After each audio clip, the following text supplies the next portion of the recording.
और आपको ये बताया चले नाजरीन, एक और वायरल खबर आपका शेयर करेंगे कि वैसे तो जंगल का राजा जो है वो शेर है, लेकिन अक्सर ऐसा होता है कि शेर को भी मुंह की खानी पड़ जाती है। एक वीडियो वायरल हुई है जिसके अंदर दिखाया गया है कि एक शेरनी ने अटैक किया है एक भैंस पर, और जैसा कि आप जानते हैं कि जब शेर किसी पर अटैक करता है तो उसका बचना बहुत ही मुश्किल हो जाता है, लेकिन यहां भैंस अपने आप को बचाने में कामयाब हो गई। क्यों? और वो ऐसे कि उसके तमाम दोस्त उसका बचाव करने के लिए आ गए हैं। शेरनी ने जैसे ही भैंस को देखा, भैंस ने शेरनी को देखा और दोनों ने एक दूसरे को देखा। मजे की बात यह है कि यहां बैकग्राउंड में वायलिन नहीं बजे क्योंकि ये कोई रोमांटिक सीन नहीं था।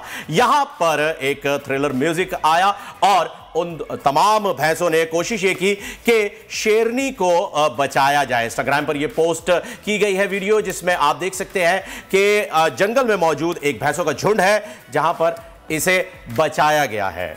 जी, शेरनी को शायद इसलिए मुंह की खानी पड़ी, देखो भैंस पर उसने पीछे से हमला किया, मुंह पे हमला नहीं किया ना, छाती पे वार करती तो बच जाती शायद। हो सकता है शेर ने यहां पर गीदड़ वाली हरकत कर दी है, ये आप कहना चाह रहे हैं, लेकिन मैं यहां एक बात क्लियर करता चलूं वर्दा कि ये कोई सियासी पोस्ट नहीं है, ये गैर सियासी पोस्ट है। यहाँ पे अगर आप एक और एंगल से देखें तो आप ये भी देख सकते हैं कि यूनिटी इज स्ट्रेंथ, यहाँ पे ये चीज देखने को मिल रही है हमें।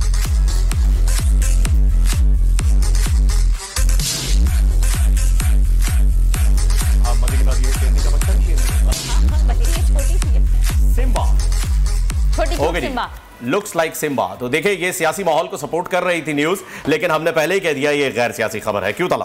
बिल्कुल सही, लेकिन डिस्क्लेमर दे दिया। हाँ, वो बनता भी है क्योंकि जब शेर का अटैक हो। डिस्क्लेमर देना जरूरी क्यों समझा आपने? मैंने इसलिए जरूरी समझा क्योंकि कतन ये वाकया लंदन के किसी जंगल में नहीं हुआ जहां पर शेर मौजूद है। मतलब जहां शेर इस वक्त मौजूद है वो जगह लंदन नहीं है। फिर क्या है? आई डोंट नो, कोई जंगल है, छांगा मांगा हो सकता है, कुछ भी छांगा मांगा, लेकिन लंदन नहीं है, ये क्लियर हो गया है। कोई सा भी हो सकता है। बिल्कुल। सब्सक्राइब करें और बेल दबाएं ताकि कोई खबर रह न जाए।